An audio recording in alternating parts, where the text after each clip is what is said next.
Assalamu alaikum урматтуу мекендештер, сиздер менен кайрадан эле Москва бар. Аккеме студиясында бүгүнкү маанилүү жаңылыктар, окуялар жана кабарлар. Саламатсыздарбы? Бүгүн 27 март, шаршемби. Иш күнүңүздөр ийгиликтүү, жакшы улансын. Ал эми Орозонун 17 күнү Москва шаарында 19-дан 4 өткөндө оз ачабыз, тараа намазы 20-дан 45 өткөндө окулат. Орозонун күнүндүк календары Китеп Медиа Telegram каналында жүктөп алып, тууган урук менен бөлүшсөңүздөр сооп болот. Чыгарылышты адаттагыдай эле Бишкектеги валюталар курсунан баштайбыз. 27 марттагы валюталар курсу: Америка доллары 89 сом 60 тыйын, сатуу 89 сом 87 тыйын. Евро 96 сом 30 тыйын, сатуу 97 сом 30 тыйын. Рубль 95,5 тыйын, сатуу 97,5 тыйын. Казак теңгеси 13 тыйын, сатуу 20,5 тыйын. Жаңылыктарды Москвадагы маанилүү кабарлардан баштасак. Бүгүн Россия Федерациясында Улуттук гвардиянын күнү белгиленүүдө. Бул боюнча Россиянын президенти Владимир Владимирович Путиндин аскерлерге болгон куттуктоосуна сиздердин назарыңыздарды бурабыз. Уважаемые товарищи, сегодня в России отмечается День войск Национальной гвардии. Рад поздравить всех военнослужащих, сотрудников, гражданский персонал Росгвардии и, конечно, ветеранов с профессиональным праздником. Хочу искренне поблагодарить вас за мужество, верность Родине и славным ратным традициям, за ваш вклад в обеспечение правопорядка, суверенитета и безопасности России. Росгвардия решает значимые, ответственные задачи. Это борьба с преступностью, терроризмом, экстремизмом, охрана и защита важнейших стратегических, в том числе промышленных, транспортных, инфраструктурных объектов. Эффективный контроль в сфере оборота оружия. В тесном контакте с другими правоохранительными органами и специальными службами вы обеспечили безопасность в ходе избирательных кампаний всех уровней, включая выборы президента России. Четко и слаженно действовали при проведении крупнейших мероприятий и форумов, в том числе таких, как турнир «Игры будущего» и Всемирный фестиваль молодежи. Особо хочу отметить наших товарищей, которые несут службу на Донбассе и в Новороссии, в районах, расположенных в непосредственной близости от зоны боевых действий. Знаю, что вы сражаетесь бесстрашно, рискуя собой, защищаете жизнь мирных граждан, проводите смелые, дерзкие операции, уничтожаете вражеские диверсионные группы, помогаете обеспечивать прикрытие государственной границы, надежную работу армейских коммуникаций и безопасность тыла наших частей и подразделений. Мы всегда будем помнить героев, павших в праведной борьбе за Россию, за будущее нашего народа. Уважаемые товарищи, в основе высокого авторитета Росгвардии уважение людей, понимание того, как значима ваша профессия. Уверен, вы и впредь будете делать все, чтобы оправдать и укрепить это доверие общества. Желаю вам новых успехов. Всего самого доброго вашим семьям, родным и близким. С праздником! С Днем войск Национальной гвардии России! Каргашалуу кандуу Крокус-Сити окуясына байланыштуу шектүү 8 адам камакка алынды. Россиядагы теракт боюнча кармалган 8 адам 2014 жылы Кыргызстандын жарандыгынан баш тарткан. Кыргызстандын тышкы иштер министрлиги Крокус-Сити холдогу теракт боюнча кармалган 8 адам Кыргызстанда туулган деген маалыматка комментарий берди. Министрлик 2014 жылы Кыргызстандын жарандыгынан баш тартканын белгиледи. Министрлик Алишер Касимовдун 2014 жылы Кыргызстандын жарандыгынан баш тартканын белгиледи. Буга байланыштуу бул адамдын укуктарын коргоо маселеси Кыргызстандын Россиядагы дипломатиялык жана консулдук мекемелеринин милдетине кирбейт деп айтылат маалыматта. Кармалган Касимов Алишер Россиянын жараны экени айтылды. Ал 3 балалуу экени жана Красногорск шаарында чакан кафе иштете турганы маалым болду. Я не могу. 3 детей там дома у нее. Ипотеку взяли эту квартиру. ТАСС маалымдагандай, Касимов Крокус-Сити холдогу адамдарга кол салгандардын бири Фаридун Шамсуддинге батирин ижарага берген. Судьянын суроолоруна жооп берип жатып, Касимов батирин ижарага алган адам террорлук иштер менен алектенерин билбегенин айтты. Тышкы иштер министрлигинин билдирүүсүнө караганда, Москвадагы каргашалуу окуядан каза болгон 2 Кыргызстан жараны 2 кыздын ДНК тестинин жыйынтыгы аныктала элек. Крокус Сити Холлдо болгон теракттын кесепетинен кыргызстандык 2 кыздын каза болгону тууралуу айтууга али эрте деп билдирди Тышкы иштер министрлиги. Министрлик генетикалык экспертизалар бүтө электигин белгиледи. Россиянын өзгөчө кырдаалдар министрлигинин сайтында жарыялаган тизмеде генетикалык экспертизалар бүтө элек жарандардын, анын ичинде Кыргызстандын жарандарынын маалыматтары дагы камтылган. ДНК тестинин жыйынтыгы даяр эмес, деп билдирди Тышкы иштер министрлиги. Негизи эле кыргыз жарандары ошол каргашалуу күнү Крокус Сити Холл залында болгондугу аныкталууда. Мисалы, Крокус Сити Холлдо болгон окуя боюнча ошол жерден видео тарткан, ошол жерде өзү күбө болгон биздин жигиттин видеосу менен тааныштырабыз.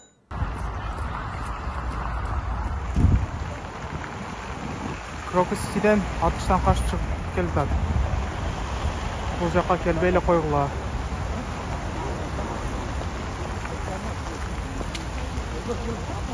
Бакырып атам, где выход деп. Он чыгып отурат, мындай, аларда түшүнбөй калдым, эмне болду деп.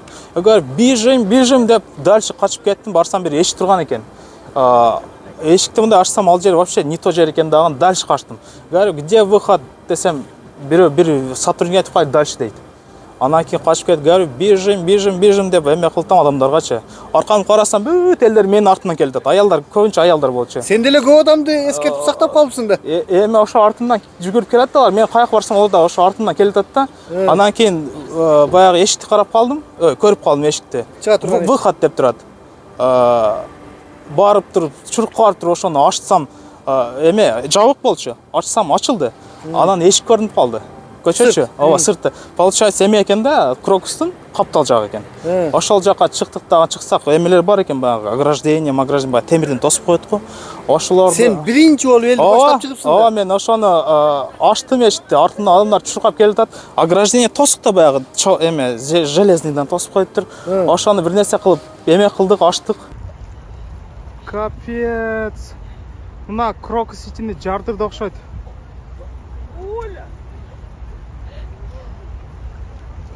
Вовремя чыгып кеттим мен. Адамдар ыйлап качып жүрүшөт.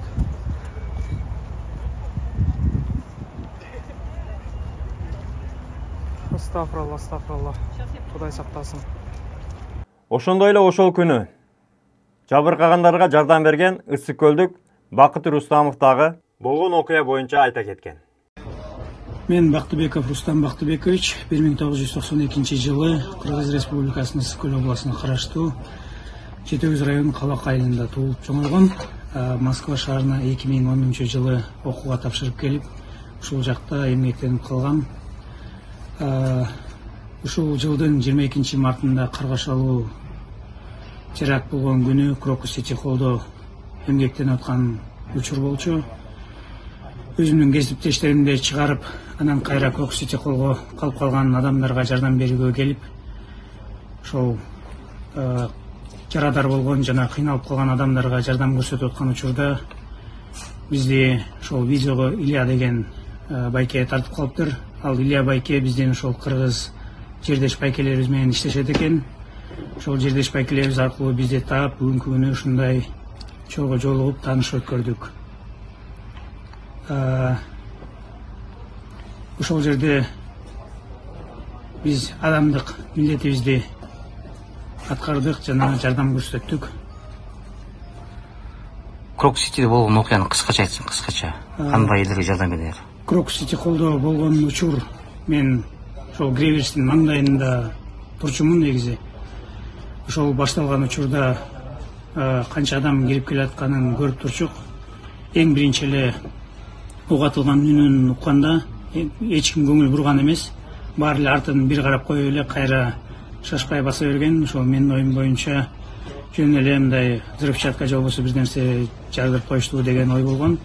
Анын аркасынан уда атылган октоодон кийин эл өзүнө келип, аткылоо экенин түшүнгөндөн эл жапырт качты. Ошол учурда биз өзүбүздүн сүрөт чыгарган стойканын ичинде болчубуз. Биринчи үндү укканда ошо биз да жата калып сактанууга кирдик. Бир учурда ошол башымды көтөрүп карасам, ошол атып жаткан адамдардын бирөөсү биз тарапты көздөй багыт алып келатыптыр. Ошол учурда жанында болгон ошол чогуу иштешкен адамдарды алып качып чыгууга туура келди. Кудайым буйруп ошол жерден качып чыктык. Коллегаларыбызды чыгарып топтоп баарын чыгарып коопсуз жерге жибергенден кийин мага кайра артка туура келүүгө мажбур болдум. Себеби ошол биздин чогуу иштешкендерибиздин арасында бир эки фотограф калып калган экен. Аларды издөө менен келгем. Ал жака келип ошол Илья деген байкебизге жолугуп калдым. Ошол Илья байке экөөбүз ошол жакта жарадар болгон адамдарды чыгарып, ошол жакта кыйналып аткандарга жардам көрсөттүк. Ошол эң акырында Илья байкебиз дагы жолу кайталап кетейин, ошол видеого тартып калыптыр. Ошол кыргызстандык жигит деп, анан ошол интервьюларынан көрүп бизди белгилеп өтүптүр. Ошол кыргыз байкелерибиздин аркасынан ошол бүгүн таанышып жолугуп, дагы бир жолу ошол эмне болгон жөнүндө сүйлөшүп бир өз айтып отурдук. Андан сырткары жаш биздин баатырыбыз исламга кошулуп, дагы бир жаш баатырыбыз Белек Каныбеков дагы ошол жерде жабыркагандарга жардам бергенин айтты. Энем өзүңдү таанышып кетсең. Мен Каныбеков Белек Курманбекович 2006 жылы туулган, жылы 21 июль. Өзүң кайерден кулун болосуң? Өзүм Кыргызстан Республикасы Жалал Абад облусунун Кожоңа шаарынан Жакшы. Ошо 22 март карга салуу окуяда ошо Проксиде болгон күндү бир кичине кыскача маалымат бере кетсең. 22 март 2024 жыл мен ишке келдим. Бар жок нормально болуп иштеп оттук жакшы эле. Анан кийин 7 саат 8ге жакын мен автоматтын звуктарын уктум, выстрелы айтканда. Анан кийин мен биринчи жолгон жокмун. Анан кийин через 1-2 секундтан кийин өчүн баштадым. Бар жок обстоятельстваны. Кандай движение болгон. Мен адамдарга кичине жакшы айткандай аракет кылдым, бирок адамдар менен жок. Мен адамдарга кыйкырышка туура келди. Мен адамдарга кыйкырдым, адамдар анан кийин сложный фото келишти. Гардеробто 1,5 миллион 2,5 миллион адам бар болчу. Ошол баардыгын сложный фото узатып, калган адамдарга дагы совет берип, баардыгын узатып, сложный фотого, анан кийин акырында өзүм чыктым. Айтсам, Белек, ислам менен чогуу иштегенсиң да. Ал күнү ислам менен чогуу болгонсуңарбы? Гардеробто? Ислам менен чогуу иштеп, чогуу болгонбуз. Ислам менен 5-6 жыл таанышпыз. Ислам менен отношениямда доска кара жакшы. Ал күнү дагы сенден башка дагы кыргыз балдар, дагы орус балдар ушу гардеробто канча бала иштеген негизи? Примерно. Гардеробто 50ге жакын адам иштеген. Студенческий организациядан 250 миңге жакын адам иштеген. Подростоктор бар жок. Студенттер, окуучулар. Значит, ошол концерт залда 5 миң 6 миң адам батат го? Значит, ошончо элге ошо 200-250 адам чакырып ошол жерде кызмат кылып кетсиңер да, гардеробто? Гардеробто бар жок, өз кызмат кылабыз. Ошондой эле айткандай, Крокстейт холл залда 6200 адам батат, ошол бар курткаларын алып, вешалкага келебиз. Сен кандай акыбалда больницага түшүп калдың? Ошол боюнча маалыматың барбы өзүңдүн? Мен ушундай предположением бар. Мен бар адамдарды служебный фото узатып, анан кийин бар акырына чыкканда өзүмдө возможно мен угарный газды чыттап, ошол жерге отравление жатам. Эсиң ооп калып калгансың, анан кийин ооп калган мен өзүм түшүнбөй калдым, стрессим алды, өзүм үйгө жакшынай бардым. Жакшынай барып, анан кийин 1-2 күнөн кийин дагы келдим. Больницага түшүп калдың, э? Азыр Красногорский городская больница инфекционный отдел экенсиң, э? Да. Понятно. Азыр пока качан чыгардыңды айтып кете алабы? Пока айтылет, бирок азыр состоянием жакшы эле, аракет кылып жатырмын. Белегинем, биз сен менен бардык кыргыз эли сыймыктанат. Москва шаарындагы кыргыз диаспорасы бардыгы, аксакалдарыбыз, элчилик, өкүлчүлүк бардыгы салам жолдошту. Башыңан ак калпак түшпөй дайым аман бол. Сенин чоң айткан ата-энеңе рахмат. Биз сендей ушундай баатыр бүт тууганыбыз бар экенин сыймыктанабыз. Азыр аман эсен больницадан чыксаң дагы көрүшөбүз, э? Элиңе, журтуңа салам жолдоп коесуңбу? Ассалому алейкум, кыргыз элине, особенно айткым келген тайтам мен тайнеме, энемен чоңтуң Кыргызстанда бар жок жүрүшөт, бар жок эжелерим, акелерим бар жок Кыргызстанда. Ассалому алейкум. УКМК кызматкерлери Матраимовдорду кармап Бишкекке алып келди.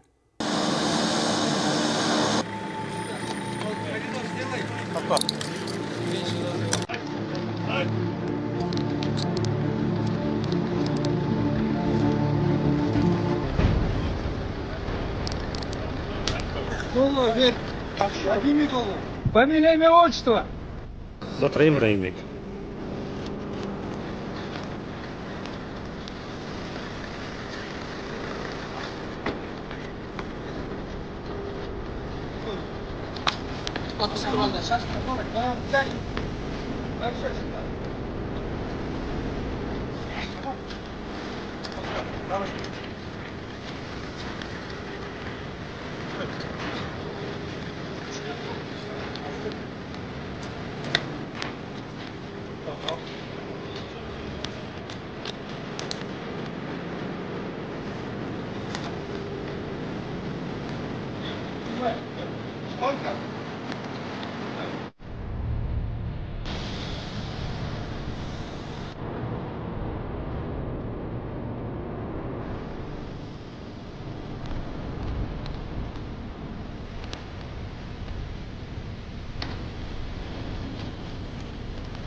Шереметьево аэропортунда Кыргызстандын 30 жаранына кирүүгө тыюу салынды. Москва шаарындагы Шереметьево аэропортунда Кыргызстандын 30 жаранына Россиянын аймагына кирүүгө бөгөт коюлган. Бул тууралуу Кыргызстандын Тышкы иштер министрлиги билдирди. 30 жаран 24 марттан бери аэропортто жүрөт. Бүгүнкү күндө 8 жаран Кыргызстанга учуп чыкты. Калгандары учактагы бош орундарды күтүп жатышат. Буга чейин аталган жарандар кара тизмеге кирип калышкан. Аэропортто Россияга кирүүгө тыюу салынган башка өлкөлөрдүн да жарандары бар дейт министрлик. Ошондуктан туугандар Кыргызстандан Россияга учаардан алдын сөзсүз түрдө өзүңүздөрдү кара тизмеден текшертип, аныктап, анан учуңуздар. Кара тизмеден чыгаруу, выдворение, депортация, андан сырткары юридикалык жардамдар боюнча дасыккан юристтерге кайрылсаңыздар болот. Экранга номерини коюп койдук. Кыргызча эле жазсаңыздар, кыздар кыргызча жооп беришет. Сиздерди дайыма жакшылыктар гана коштосун деп, жакшылык каалап Аккеме студиясында Москабар жаңылыктар топтому болду. Бөтөн жерде өзүңүздөргө сак документтерге так болуңуздар. Таза регистрация боюнча 8936 111 7911 номерине кайрылсаңыздар болот. Жигиттер жардам берет. Кармаган орозоңуздар кабыл болсун. Үй бүлөңүздөргө ден соолук, тынчтык, аманчылык каалайбыз. Тапканыңыздарга береке болсун. Ар бирибиз мекенге санаман кайталы. Аман болуңуздар туугандар. Урматтуу Москва шаарындагы мекендештер, эгерде сиз чек арага кирди чыктыга муктаж болсоңуз, же документиңизди мөөнөтү бүтүп жатса, анда биздин кызматтан пайдалансаңыздар болот. Ар күнү өтө ыңгайлуу, заман талабына жооп берген заманбап автоунаалар Москвадан Казакстандын чек арасына каттоодо. Ортомчусуз кара тизмеден текшерип, бир гана ыңгайлуу автоунаа менен сиздин документ маселесине жардам беришет. Байланыш номерлерибиз 8 926 213 00 60 +7 965 402 93 Мухиддин.